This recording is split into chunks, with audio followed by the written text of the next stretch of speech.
Get your Monday to Friday prediction with SM Traders. Harness the power of market analysis. इसका impact बाज़ारों के ऊपर देखें तो डाउ के वीकेंड फ्यूचर्स 400 पॉइंट ऊपर है, ऑयल के वीकेंड फ्यूचर्स 6% नीचे हैं। तो पॉजिटिव इम्पैक्ट ही अभी इस वक्त बाज़ार पे दिख रहा है। सबसे बड़ा सवाल अब ये है कि कितना बड़ा गैप अप होने की प्रोबेबिलिटी है। देखो, अगर ऑयल जो है 7-8% नीचे गिरता है, मतलब $90 $92 के आसपास आ जाता है, क्योंकि बंद 102 के आसपास हुआ था, तो मोस्ट प्रोबेबली निफ्टी जो है गैप अप करने की कोशिश करेगा, और गैप अप जो होगा वो अराउंड इस गैप के आसपास होगा। ठीक है, कौन सा गैप? ये वाला जो गैप एरिया है ना, इधर जो है कहीं निफ्टी जो है जाने की कोशिश करेगा। ये गैप हमारा 24,000 से 24,150 का है, तो इस एरिया में कहीं निफ्टी जो है खुलने की कोशिश करेगा।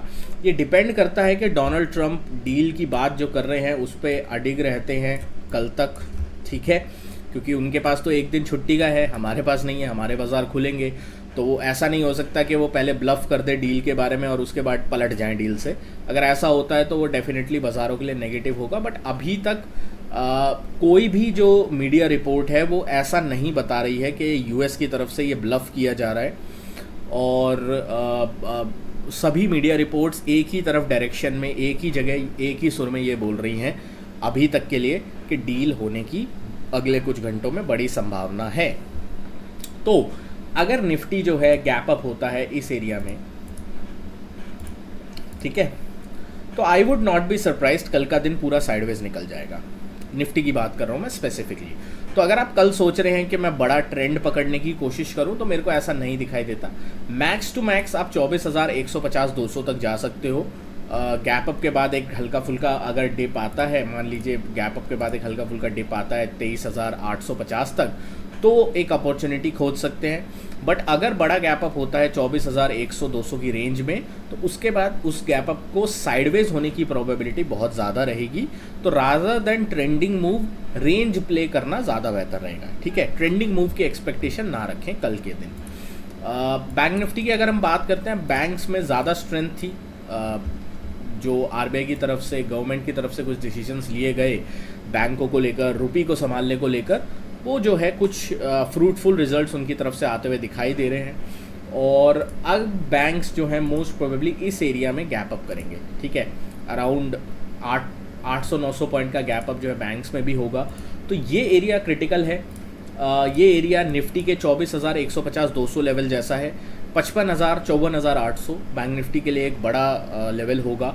इस एरिया में अगर बैंक निफ्टी साइडवेज रहता है तो जो है आगे चलते हुए बड़े ब्रेकआउट की संभावना बनती है।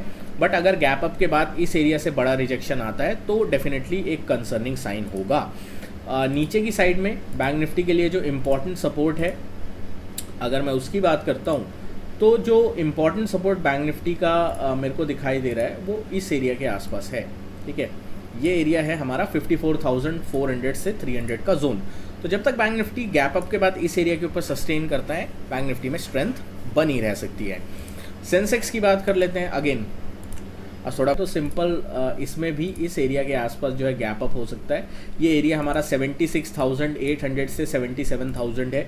यहाँ तक का कोई भी गैप हमें देखने को मिल सकता है। ये गैप अगर इससे बड़ा होता है, मान लीजिए 77,200 के ऊपर खुलता है, तब जो है उसके बाद भी मैं यही बोलूँगा, इस जोन में बैंक निफ्टी और सेंसेक्स तीनों कल के दिन साइडवेज रहने की ज़्यादा प्रोबेबिलिटी रहेगी अगर आज के दिन डील हो जाती है तो, रादर देन किसी भी साइड ट्रेंड मिलने का। ट्रेंड अपने को मिलने की प्रोबेबिलिटी एक्सपायरी वाले दिन, मतलब ट्यूसडे को ज़्यादा रहेगी।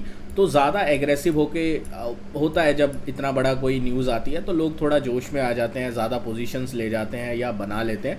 तो ऐसा करने की ज़रूरत नहीं है, एक्सपायरी पर अच्छी अपॉर्चुनिटी हमें मिल सकती है। ठीक है, तो यही मेरा व्यू रहेगा। बाकी देखते हैं डोनाल्ड ट्रंप की तरफ से क्या क्लैरिटी अगले कुछ घंटों में आती है। कल मार्केट क्या करेगी? कल मिलते हैं नेक्स्ट एनालिसिस टुमारो।